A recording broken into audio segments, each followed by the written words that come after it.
자, 우리 성령 안에서 앞뒤좌우로 활짝 웃으면서 사랑하고 축복합니다. 인사 좀 하겠습니다. 우리 사랑하고 축복합니다. 저도 주 안에서 여러분을 사랑하고 축복합니다. 오늘은 마태복음 강해 설교를 잠깐 멈추고 하나님의 시간표 곡과 마곡의 전쟁이라는 제목으로 좀 종말적 설교를 좀 하려고 합니다. 오늘 말씀을 듣는 가운데 주님의 재림의 소망으로 충만한 은혜가 있기를 주님의 이름으로 축복합니다. 지난주 주일날 3월 1일날 중동에서 전쟁이 터졌죠. 전쟁이 미국과 이스라엘이 이란을 향하여 전례 없는 대규모 공습을 했습니다. 그래서 미사일 기지들, 핵시설을 다 파괴시키고 이란의 수뇌부를 강타해갖고 이란의 최고 지도자인 하메네이가 사망하고 혁명수비대 사령관급들이 49명이 그 자리에서 그냥 직사해서 다 죽었습니다. 이란도 막 즉각 반격을 해서 중동 내 미군 기지들 막 폭격을 하고 드론 공격을 하고 엄청난 전쟁이 있었습니다. 바로 호르무즈 해협도 봉쇄가 되어서 여러분 그 해협으로 세계 석유의 20%가 거기로 통과하는 거예요. 그래 거기를 딱 막아버리니까 갑자기 국제 유가가 그냥 확 치올랐어요. 주식도 막 다 바닥을 치고 세계 경제가 그냥 한 주 만에 그냥 흔들 되는 그런 어려움을 겪고 있었어요. 지난 일주일 동안 전쟁이 계속 일어났는데 주로 여러분 공중전으로 정밀 타격을 하기 때문에 사상자가 별로 안 나오지만 지금 수천 명의 사상자가 사실은 발생했고, 제가 이렇게 신문을 보니까 이스라엘과 미국이 6,000개의 미사일을 날렸대요. 6,000개. 3,000곳을 타격하면서 얼마나 많이 쏟아버리는지 몰라요. 100시간 동안에 5조 3천억인가를 그 미사일 값만 어마어마한 지금 전쟁이 벌어지고 있었대요. 일주일 동안 이 공격으로 이란의 군사력은 거의 무력화 되다시피 되었지만 문제는 이 전쟁의 불길이 이제 이스라엘과 이란과 미국을 넘어서 중동 전체에 확산되는 조짐이 지금 계속 있다는 거예요. 실제 지금 레바논과 이스라엘은 계속 지금 교전 중이고 헤즈볼라가 막 공격을 하고 사실은 중동 전쟁이 일어나고 있는 것입니다. 지금 전 세계가 초미의 관심을 가지고 이 전쟁을 지금 주목하고 있어요. 다 지금 바라보고 있어요. 뉴스를 틀면 다 전쟁 얘기예요. 왜 이럴까요? 그것은 이 전쟁과 관련되어 있는 자국의 이익이 무엇인지 손실이 무엇인지를 다 계산기를 두드리는 거예요. 언제나 중동에서 전쟁이 터지면 이 국제 유가가 바닥을 치면서 주식시장이 흔들리고 물가가 상승하고 세계 경제에 아주 큰 타격을 미치기 때문에 우리나라도 직격탄을 맞아가고 지금 사실 굉장히 어려움을 겪고 있는 것입니다. 그래서 온 세계가 지금 이 전쟁을 주목하고 이 전쟁을 분석하느냐고 하여간 난리법석을 떨고 있습니다. 여러분들은 지금 지난 한 주 동안 이 전쟁을 어떻게 바라보고 계셨나요? 그리고 관심을 갖고 계신가요? 할렐루야. 대답이 없는 거 보니까 별 관심이 없어요. 우리 그리스도인들은 이 전쟁을 기도하면서 정말 지켜봐야 될 줄 믿습니다. 왜냐하면 이 전쟁이 어디에서 일어나는 전쟁이냐면 중동 땅에서 일어나기 때문입니다. 이 전쟁의 공격자가 이스라엘이기 때문에 그렇습니다. 사실은 이 전쟁의 뿌리를 찾아가면 이 전쟁은 미국 전쟁이 아닙니다. 이란과 이스라엘의 전쟁을, 이스라엘이 미국을 등에 업고 지금 전쟁을 하는 거예요. 미국 사람들은 거의 73%가 전쟁을 반대합니다. 이 전쟁을 지지하는 사람은 27%밖에 안 된대요. 이 전쟁은 사실은 이스라엘의 전쟁입니다.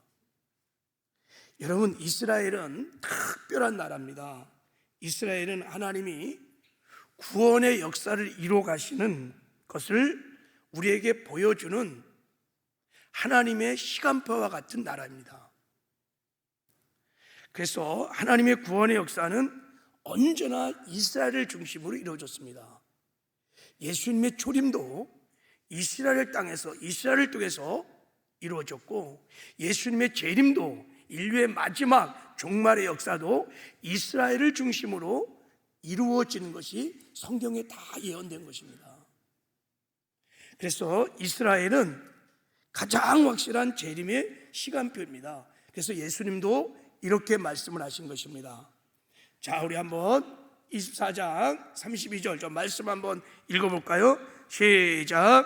무화과 나무의 비유를 배우라. 그 가지가 연하해지고 잎사귀를 내면 여름이 가까운 줄을 아나니, 이와 같이 너희도 모든 일을 보거든 인자가 가까이 곧 문 앞에 이른 줄을 알라 그랬어요. 여기 무화과 나무 비유를 배우라 할 때 이 무화과 나무가 이스라엘이에요. 그러니까 이스라엘과 관련돼 일어나는 종말적인 사건을 보거든 인자가, 예수님이 가까이 왔다는 것을 너희들은 알아야 된다, 이런 말이에요. 그러니까 이스라엘을 통해서 이 시대를 분별을 하라는 것입니다. 그래서 여러분, 지금 성경학자들이 현재 벌어지고 있는 중동의 전쟁에 관심을 갖는 것은 이 전쟁이 주님의 재림을 알려주는 종말적 사건이라고 생각하기 때문에 초미의 관심을 가지고 지금 지켜보고 있는 것입니다.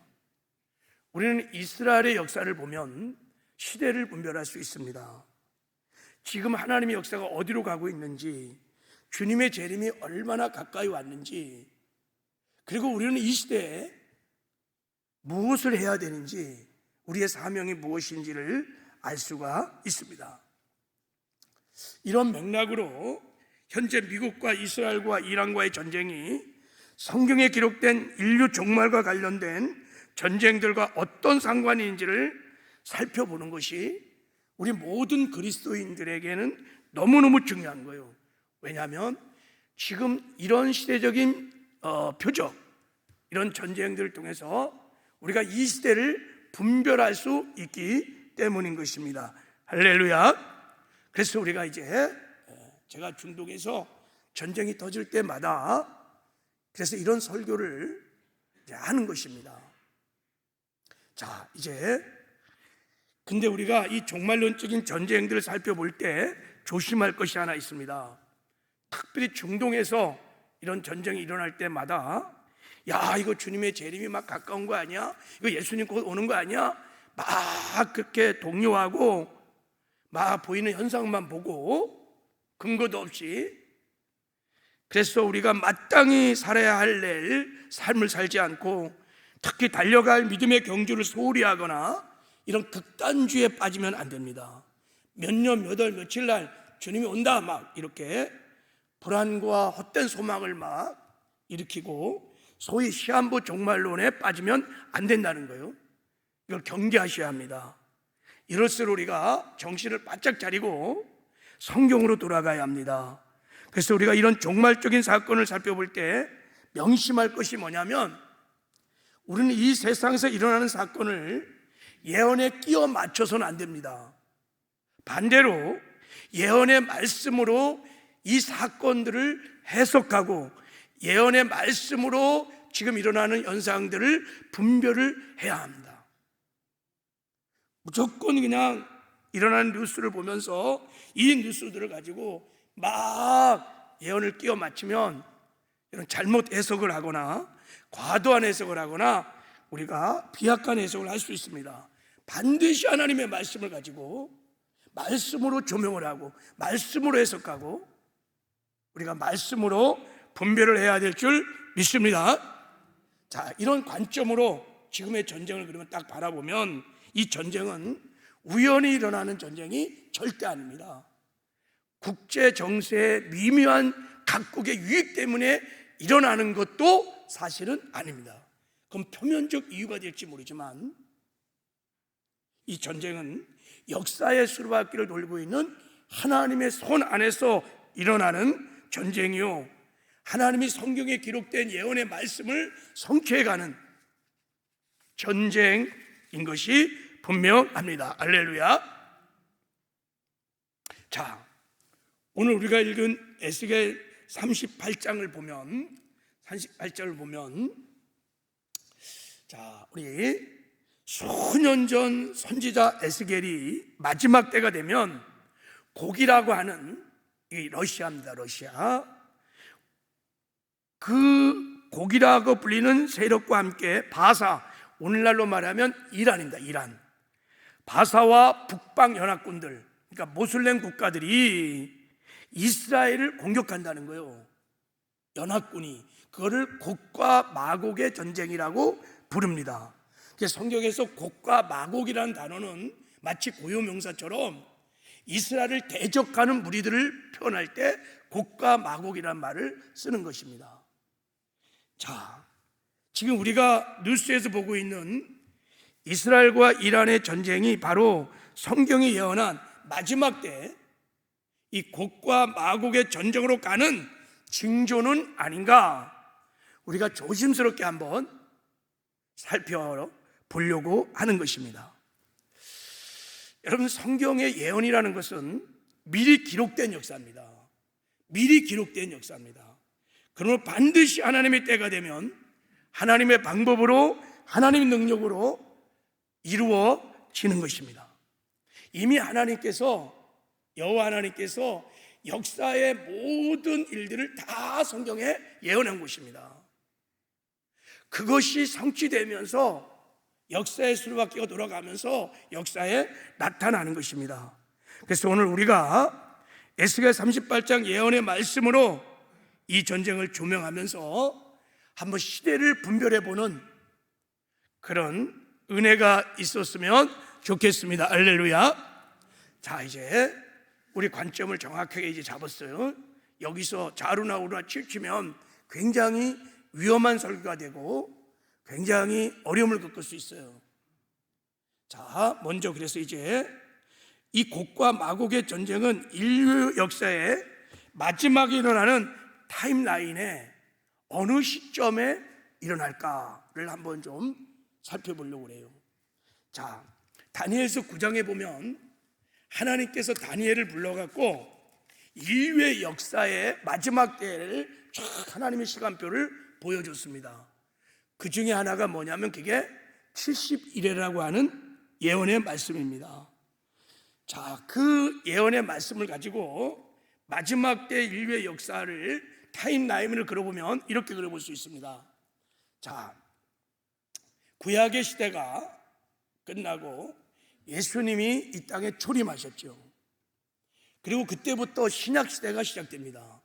이 신약시대는 유대인들이 버림을 받고 이방인들이 구원을 받는 이방의 때라고 그럽니다. 그리고 이제 교회 시의 끝자락이 되면 처처에서 기근과 지진이 막 일어나고 전쟁과 전쟁의 소문이 막 일어나고 주님의 재림의 징조들이 이 땅에 도처에서 일어난다고 말합니다. 그리고 이제 주님이 재림을 하시고 적그리스도가 나타나서 이스라엘과 평화조약을 맺고 7년 대환란이 시작됩니다. 3년 반은 제3성 정도 짓고 거기서 이스라엘 백성들이 제사도 지내고 화평을 이루다가 3년 반이 되면 이 적그리스도가 자기 정체를 드러내고 내가 하나님이다 하면서 이제 자기가 가증한 일을 벌이며 이제 세계 정치 경제를 다 통합해서 우리가 말하는 그 666 번호 이런 걸 받지 않으면 시장에서 사지도 못하고 그런 통제하는 사회가 있고, 그리고 엄청난 환란이 7년 동안 있었고, 이 환란이 끝나고 나면 주님이 지상 재림을 하셔서 이 땅에서 천년 왕국이 이루어지고 천년 왕국이 끝나고 나면 마지막 백보자의 심판을 한 다음에 새하늘과 새 땅 천국으로 이제 들어가는 역사가 일어난다는 거예요. 자, 이 종말의 역사 가운데 성경에는 전쟁이 예언되어 있습니다. 자, 첫 번째 전쟁은 지금 말한 에스겔 38장에 나와 있는 곡과 마곡의 전쟁입니다. 그리고 두 번째 전쟁은 아마 7년 대환란 중간이나 후반에 일어나는 전쟁입니다. 그리고 환란 마지막 끝에 일어나는 아마겟돈 전쟁이라고 하는 이것도 중동 땅에서 일어나는 전쟁입니다. 그리고 마지막에는 백보자의 심판 때 곡과 마곡 마지막 적그리스도 세력을 완전히 쓸어버리는 전쟁이 있습니다. 자, 이런 전쟁이 진행되면서 자, 성도들의 휴거는 언제 일어나냐면 7년 대환란 전에 성도들의 휴거가 일어날 거라고 우리는 믿습니다. 우리 교단의 신학과 우리 순복음의 신앙은 7년 대환란 전에 교회가 휴거할 것이다, 이렇게 믿어요.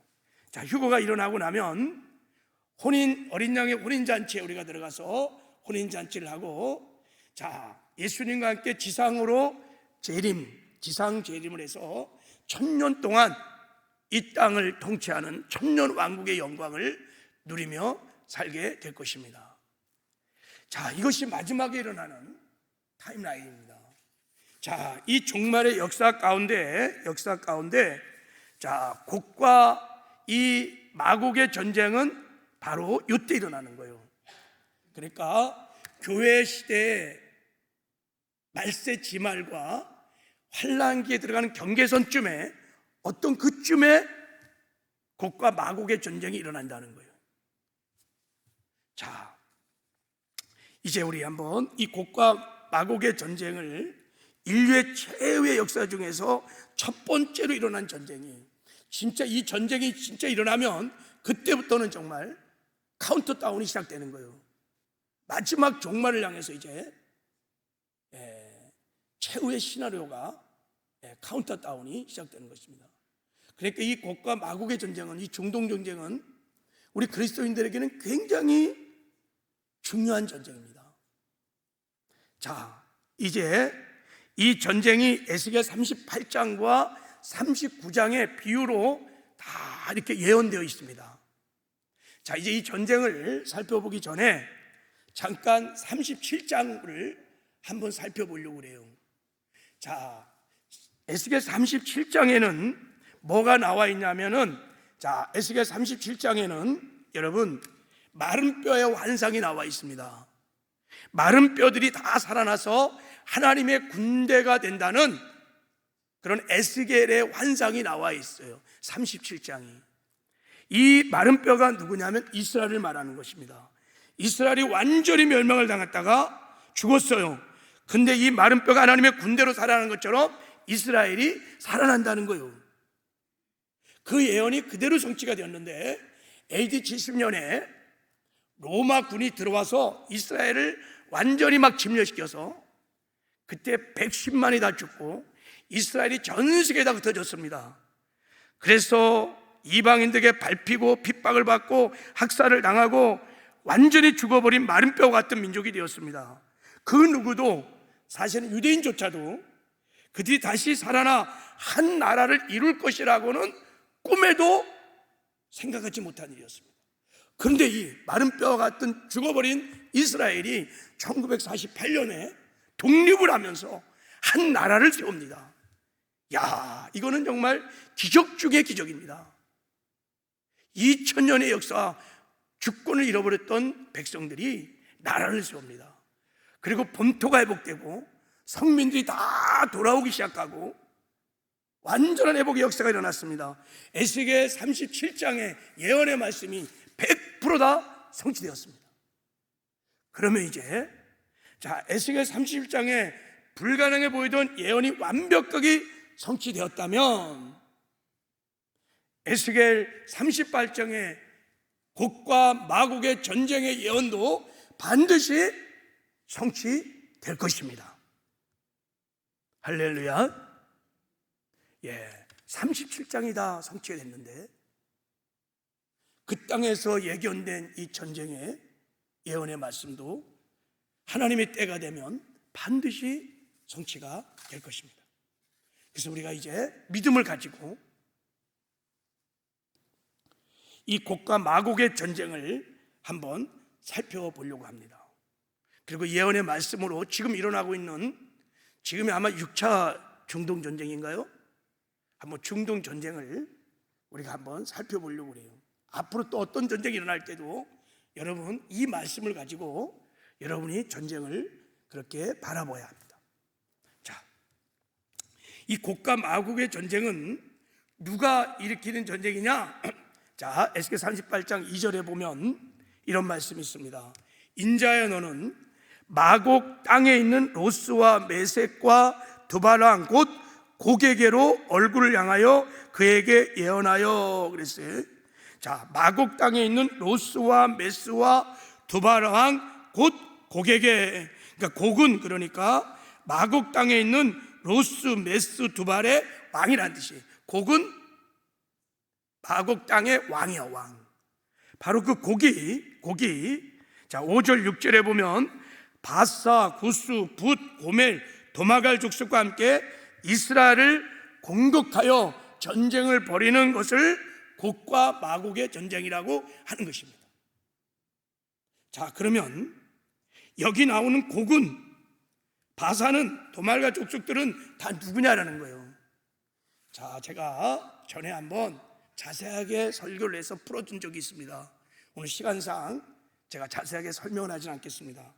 곡은 러시아를 말하고, 바사는 페르시아, 이란을 말하고, 도말가는 터키, 튀르키예를 말합니다.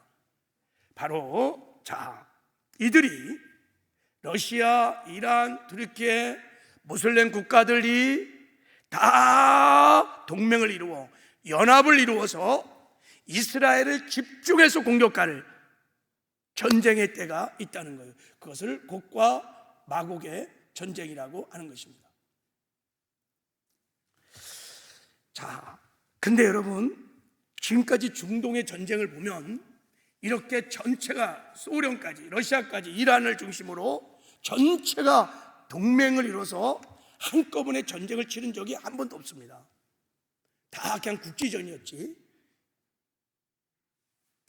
근데 그런 날이 있다는 것입니다. 그러니까 지금 미국과 이스라엘과 이란의 전쟁은 곡과 마곡의 전쟁은 아닙니다. 오히려 이란이 러시아와 아랍과 연합군을 만들어 지금 이스라엘 공격을 하는 게 아니고, 반대로 이스라엘이 지금 이란을 공격하고 있기 때문에 곡과 마곡의 전쟁은 아닙니다. 자, 그런데 이스라엘과 이란 전쟁을 통해서 어떤 일이 벌어지고 있냐면, 이 에스겔 38장의 예언대로 이란을 중심으로 러시아와 튀르키예와 저기 전 북방의 세력들, 모슬렘 국가들이 지금 똘똘 뭉치며 증오심으로 동맹을 지금 이루어가고 있다는 것입니다. 이스라엘이 이란을 공격할 때 발끈하면서 막 항의를 했던 게 첫 번째가 러시아입니다. 중국, 터키, 히즈볼라, 이 아랍국 국가들이 막 일어났습니다. 자, 우리 이런 것을 보면서 이 전쟁이 곡과 마곡의 전제로 가는 서막이라는 것을, 이 국가들이 동맹의 축, 악의 축이 만들어지는, 그러니까 곡과 마곡의 전쟁의 예언이 성취되는 것을 우리는 볼 수 있다는 거예요. 이 전쟁을 통해서 곡과 마곡의 전쟁이 일어날 수밖에 없는 발판이 지금 다 준비되고 있다는 것을 우리는 볼 수 있습니다.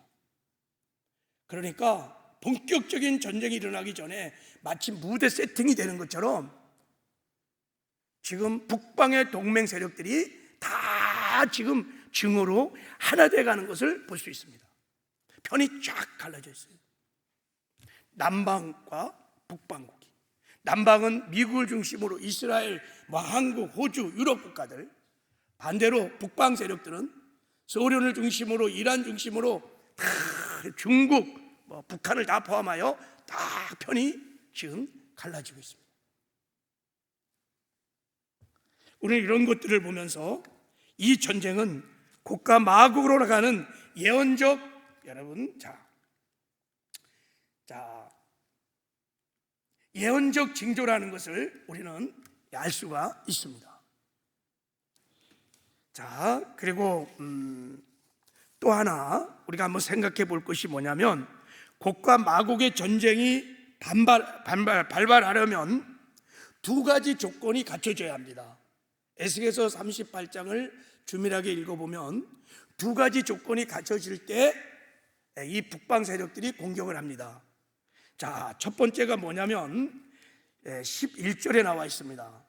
우리 11절 말씀을 한번 읽어보겠습니다. 시작. 말하기를 내가 평원의 고을들로 올라가리라. 성벽도 없고 문이나 빗장이 없어도 염려 없이 다 평안히 거주하는 백성에게 나아가고 그랬어요. 그러니까 이스라엘이 성벽도 없어, 문이나 빗장도 없어도 염려 없이 아주 평안하게 거주하는 때 공격이 시작된다는 거예요. 그러면 지금 곡과 마곡의 전쟁은 아닌 거예요. 왜? 이스라엘이 지금 평안할 때가 아닙니다. 지금 이스라엘은 지금 고도의 경계태세를 갖추고 전쟁 상태. 그러면 이제 우리가 한 가지 생각해 볼 시나리오가 있습니다. 그럼 이스라엘은 언제 이 평화를, 안정 상태를 누릴 수 있을까라는 거예요. 우리가 이제 한번 생각을 해보면, 만약에 이스라엘과 이란 전쟁에서 이스라엘이 이번에 압도적으로 승리를 할 경우 이란도 약해지고 아랍 국가도 다 약해지고, 그러면 이스라엘과 아랍 국가들 간에 불가침 평화 조약이 이루어질 수 있을 것입니다. 이런 평화 조약이 이루어지면 이스라엘은 일시적이지만 초강대국으로 지위를 얻고 안심을 할 것입니다. 이제 우리를 건드릴 자가 없다, 경계를 늦추고 그 평안의 때, 그때 그 이스라엘에 있는 천연가스, 그 재물, 금융자산, 그리고 고도의 디지털 기술들을 노려서 북방 연합군들이 이란을 중심으로 집중해서 공격해 올 수 있다는 거예요. 언제? 이스라엘이 평안하다고 할 때. 이 전쟁은 바로 그런 평안의 시대로 나가는 징조라고 우리가 한번 생각해 볼 수 있다는 거예요. 이스라엘이 막강하게 이제 감히 누구도 이스라엘을 못 건드리는 거고 완전히 다 초토화시켜 버리는 거예요. 그때 비로소 이제 이스라엘은 경계태세를 다 놓치고 평화를 누릴 때, 그때 이제 기습 공격이 일어날 수 있다는 거죠. 또 하나 이제 이 전쟁이 일어날 수 있는 전제 조건이 뭐냐면 37절 말씀입니다. 우리 이 37절 말씀을 한번 읽어보겠습니다. 시작. 스바와 드단과 다스스 상인과 그 부자들이 내게 이르기를 내가 탈취하러 왔느냐, 내가 내 무리를 모아 노력하고자 하느냐, 은과 금을 빼앗으며 짐승과 재물을 빼앗으며 물건을 크게 약탈하여 가고자 하느냐 하리라 그랬어요. 여기 스바와 드단과 다스 상인과 부자들이 누구냐면 사우디아라비아, 다스 상인과 부자들, 영국, 미국들, 유럽 국가들, 이스라엘의 우방 국가들입니다. 우리나라를 포함하여 그 나라들이 곡과 마곡이 전쟁이 일어났을 때, 그러니까 이스라엘과 소련과 터키들 막 아랍 국가들이 동맹을 이루어서 이스라엘을 막 공격할 때 그들이 직접 이스라엘을 막아주지 않는다는 거예요. 다만 옆에서 너희들 왜 공격하느냐 비판을 하지 군사적인 개입을 하지 않는다는 거예요. 여기 지금 물건을 왜 약탈하고자 하느냐라면서 그냥 항의를 할지 모르지만 그 전쟁을 막지 않는다는 거예요. 왜 그러냐면 이 전쟁은 하나님께 속한 전쟁이기 때문에 하나님의 능력으로 이 전쟁을 이기게 됩니다. 38장을 읽어보면 그래서 하나님이 이 전쟁을 통해서 열방과 유대인들에게 하나님의 살아계심과 하나님의 능력을 보여줘서 열방이 하나님께로 돌아오도록, 유대인들이 회개하고 하나님께 돌아오도록 하는 전쟁이기 때문에 다른 외부의 힘이 들어와서 이 전쟁을 이기지 못하게 하는 것이에요. 그러면 미국이 지금 보세요. 얼마나 미국이 이스라엘을 도와줍니까? 사실 이스라엘이 딱 미국을 등에 업고 지금 전쟁하는 겁니다. 그리고 미국의 수뇌부들이 다 유대인 출신들이 굉장히 많습니다. 미국의 자산을 다 핸들링하는 사람이 다 유대인들입니다. 그러니까 미국이 저렇게 막 이스라엘 편에서 저렇게 도와주고 저렇게 전쟁을 치르는 겁니다. 근데 이런 미국이 여러분 곡과 마곡의 전쟁이 일어났을 때 발을 정말 뺄 수 있을까? 지금 형편으로는 불가능한 것 같아요. 그럼 이 말씀이 성취되어야 되는데 어떻게 성취될 수 있을까요? 이제 우리가 그러면 이제 한번 합리적인 시나리오를 한번 생각해 보는 것입니다. 자, 만약에 이 전쟁이 장기화됐어요. 그래서 지금 100시간에 막 5조씩 막 쏟아부었는데 미국의 엄청난 여러분 재력이 쏟아부어질 것입니다. 그러면 경제적인 어려움도 겪기 시작하고 반유대주의자들, 전쟁을 반대하는 평화주의자들이 막 데모가 막 일어날 거예요. 지금도 여러분 말씀드렸죠. 27%만 지지하고 있습니다. 지금 미국 50주에서 다 반유대주의 운동이 막 일어나고 있습니다. 이것이 계속 언론이 확산되고 그러면 미국도 이제 중동 전쟁에 개입하지 못하는 어쩔 수 없는 상황이 만들어질 수 있는 여지가 다분히 있습니다. 이게 굉장히 무모한 미국 백성의 입장에서 생각하면 전쟁입니다. 왜 남의 전쟁에? 여러분 석유 때문에 아닙니다. 여러분 미국은 여러분 세계 산유량 1위입니다. 여러분 미국은 수백 년을 살 수 있는 이미 석유를 갖고 있습니다. 무슨 중동에서 석유를 못 사면 미국이 절대 에너지라는 것 없지 않습니다. 세계 최고의 산유국이 미국입니다. 여러분 그런데 왜 남의 전쟁에 저렇게 돈을 막 몇 조씩 쏟아부으면서, 이게 다 하나님의 섭리입니다. 그래서 어떻든 간에 미국은 이제 전쟁에 참여할 수 없는 어쩔 수 없는 상황이 트럼프 대통령도 바뀔 수 있어요. 그러면 이제 전쟁이 터졌을 때 미국은 어떤 결의라든지 이런 걸 했다면 참여 못할 겁니다.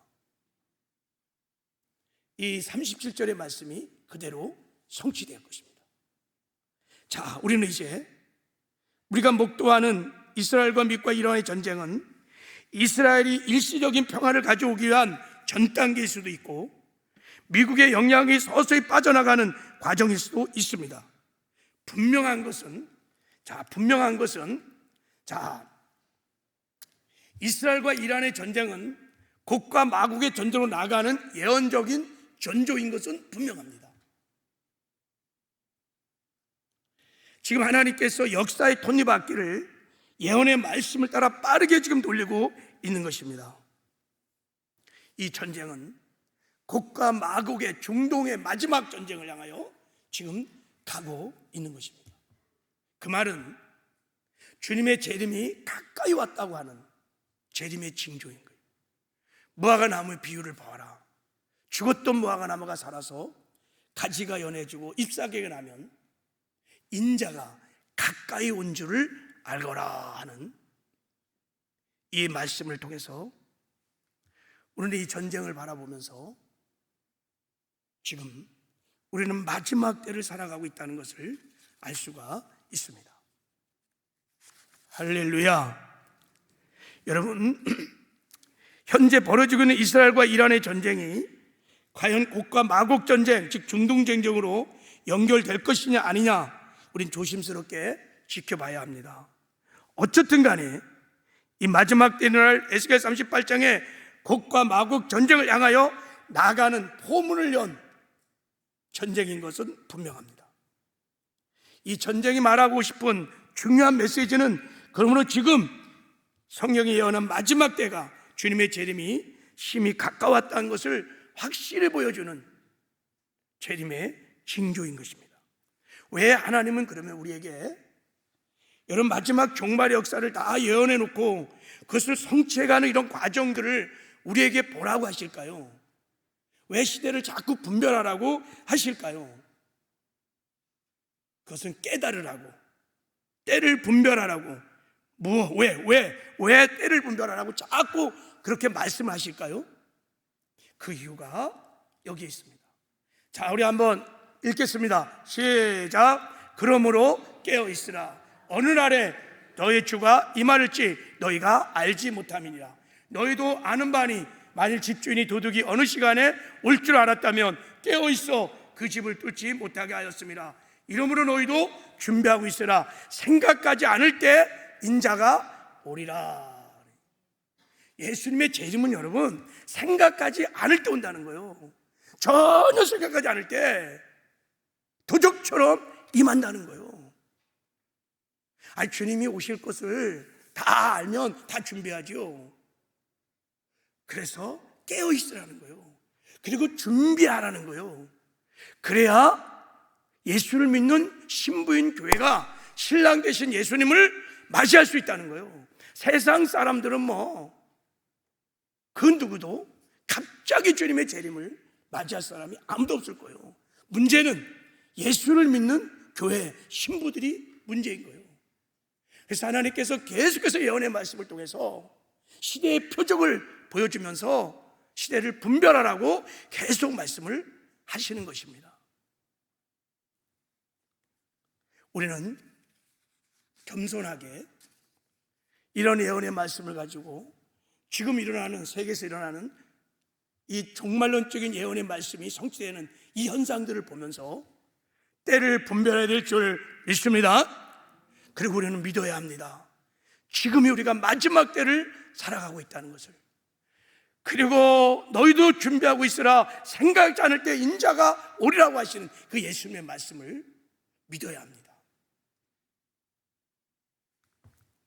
그래서 오늘이라도 예수님이 오신다면 신랑 예수를 맞이할 준비가 된 신부들이 다 돼야 될 줄 믿습니다. 할렐루야. 자, 여러분 아멘이십니까? 제가 이것 때문에 설교를 하는 거예요. 사실은 제가 전문가도 아닌데. 자, 그럼 우리가 어떻게 해야 주님의 재림을 준비할 수 있을까? 자, 첫 번째는 거룩한 의의 옷으로 신부단장을 하셔야 합니다. 예수님이 다시 오실 때는 우리에게는 신랑으로 오시는 것입니다. 신부인 교회를 데리러 오려고 공중재림하는 것입니다. 그렇기 때문에 신랑 예수를 맞이하려면 반드시 준비를 해야 되는데 거룩의 의의 옷으로 준비를 해야 합니다. 자, 계시록 19장에 보면 공중재림 하시는 신랑 예수를 맞이해서 혼인잔치에 들어갔던 신부들을 사도 요한이 미리 봤는데 그들은 다 그의 아내가 자신을 준비한 사람입니다. 준비된 사람들만 신랑 예수를 맞이했습니다. 무엇으로 준비했냐면 빛나고 깨끗한 세마포 옷을 준비한 사람입니다. 빛나고 깨끗한 세마포 옷이 뭐냐면 성도들의 옳은 행실. 그게 무엇입니까? 이 세상에 살면서 주님만 사랑하는 그 삶, 죄와 구별된 거룩한 삶, 말씀을 지켜가는 의의 삶, 그리고 주님이 맡긴 사명을 감당하는 충성된 삶, 이 삶을 말하는 거예요. 이게 준비된 신부들입니다. 준비된 신부들만 신랑 예수는 오라 할 때, 나팔 소리 날 때 다 들림을 받게 될 것입니다. 그러므로 여러분, 죄악 가운데 있다면 통해 자복 회개하고 여러분 다 회개하고 주께 돌아와야 합니다. 그리고 죄와 구별된 거룩한 삶을 살아야 합니다. 주신 사명을 감당해야 합니다. 신랑 예수를 바라보면서 우리가 의의 삶을 살아야 될 줄 믿습니다. 잠자면 안 됩니다. 깨어나야 합니다. 그리고 두 번째, 우리가 신랑 예수를 맞이할 때 두 번째 필요한 것은 복음을 전해서 주님 오실 길을 우리가 준비해야만 하는 것입니다. 여러분, 마지막 때 전도와 선교하는 것은 주님이 다시 오실 길을 확실하게 예배하는 것이요, 신랑 예수님을 가장 적극적으로 맞이할 준비를 하는 것입니다. 할렐루야. 여러분, 아멘이 안 나오는데, 마지막 때 신랑 예수를 가장 교회가 확실하게 준비할 수 있는 길은 전도하고 선교하는 것입니다. 전도하고 선교하는 것입니다. 여러분, 이게 깨달아져야 맞이할 때 사명을 감당할 수 있어요. 왜 그런지 아세요? 자, 보세요. 자, 우리 읽겠습니다. 시작. 이 천국 복음이 모든 민족에 증언되기 위하여 온 세상에 전파되리니 그제야 끝이 오리라 그랬어요. 천국 복음이 모든 민족에 증거되기 위하여 온 세상에 전파될 것입니다. 그때 끝이 온다는 거예요. 그때 예수님이 재림하신다는 거예요. 그래서 우리가 재림을 정말 소망한다면 우리는 이 땅에 주님 오시는 그날까지 끊임없이 복음을 전해야 합니다.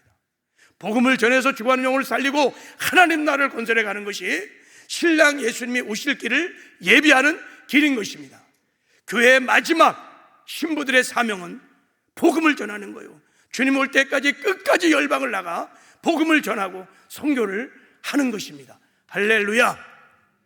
이 사명을 잘 감당하다가 주님 오시는 날 주를 맞이하는 은혜가 있기를 바랍니다. 할렐루야.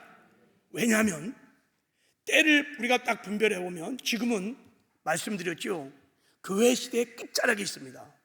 이방인의 때, 마지막 때에 우리가 살고 있습니다. 이제 이 구원의 문도 닫힐 겁니다. 그래서 성경은 지금이 내가 은혜 베풀 때 너에게 듣고 구원의 날을 도왔으니 보라, 지금은 은혜 받을 만한 때요, 지금 구원의 날이로다. 이방인의 충만한 수가, 그러니까 하나님이 영생을 작정한 심령들이 돌아올 때가 지금이라는 거예요.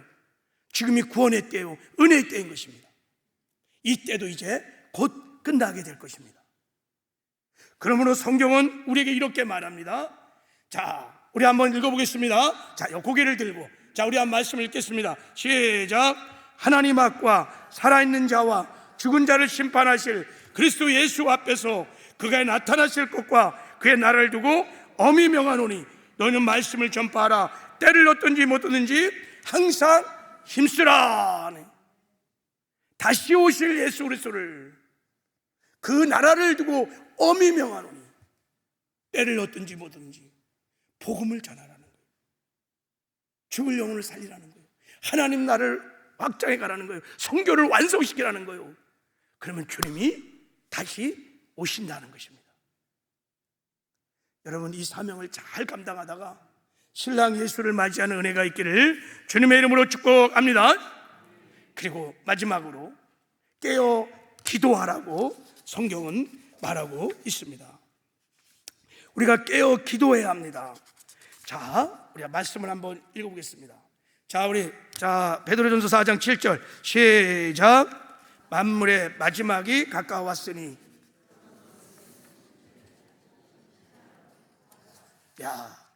마지막 때 신부에게 하나님이 또 하나의 명령을 주셨는데 기도하라는 것입니다. 마지막 때는 기도할 때인 줄 믿습니다. 근데 기도를 하는데 그냥 기도하면 안 되고 정신을 차리고 근신하여 기도를 해야 된다는 거예요.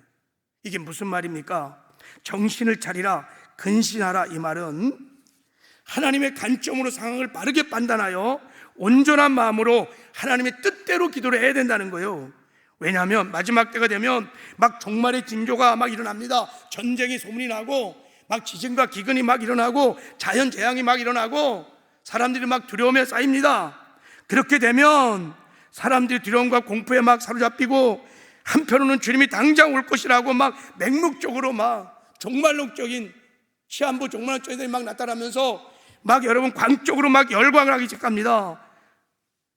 그렇게 하면 안 된다는 거예요. 정신을 차리고 감정에 휩쓸리지 말고 주님의 관점으로, 주님 주신 말씀으로 주님의 뜻대로 너희들이 깨어서 기도를 하는 거예요. 영적 분별력을 가지고 시대를 분별하고 바르게 주님의 뜻대로 기도를 하라는 것입니다. 할렐루야. 그러면 마지막 때는 기도의 때입니다. 기도하셔야 합니다. 무엇을 해야 되게 할까요? 두말할 것도 없이 내 영혼을 위해서 기도해야 합니다. 내가 신랑 예수를 잘 준비할 수 있도록 기도해야 합니다. 그리고 마지막 때 이 사명을 잘 감당해서 다시 오실 예수 그리스도를 예비하기 위해서, 사명 감당하기 위해서, 성령의 충만을 받기 위해서 기도하셔야 합니다. 그리고 전쟁 중에 있는 저 백성들을 위해서, 그리고 이스라엘의 화평을 위해서, 이스라엘의 평화를 위해서, 이 전쟁을 통해서 이스라엘이 회개하고 주께로 돌아올 수 있도록, 이게 하나님이 전쟁을 일으키는 하나님의 목적이기 때문에 우리는 이스라엘을 위해서, 이스라엘의 평화를 위해서 마지막 때는 기도해야 합니다. 이게 하나님이 기뻐하시는 기도인 줄 믿습니다. 설교 준비하면서 다음 주부터 우리가 67자 다니엘 새벽 기도를 하는데 타이밍이 참 좋다. 새벽 기도에 부담이 막 있었거든요.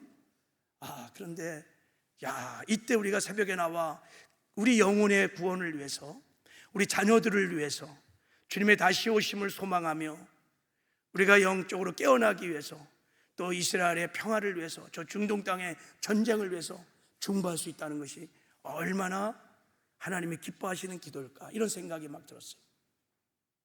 우리 다니엘 새벽에 나와서 새벽을 깨우는 저와 여러분 되기를 주님의 이름으로 축복합니다. 자, 우리 이 시간에 찬송 한 장 드리고 준비하신 예물도 하나님께 드리고 우리 말씀 붙들고 기도할 때, 다시 오실 때까지, 주님 다시 오실 때까지 여러분 신랑 예수님의 재림을 소망하면서 하나님, 내가 죄와 구별된 거룩한 길을 갖겠습니다. 복음을 전하여 하나님 나라를 건설하고 하나님의 예수님의 다시 오심을 준비하는 사명자의 길을 걷겠습니다. 중보 기도자의 길을 걷겠습니다. 하나님 도와주십시오. 이 길을 걷다가 주를 만나는 영광과 승리가 있게 해달라고. 자, 우리 찬양 한 장 드리고 한번 말씀 붙들고 기도하죠.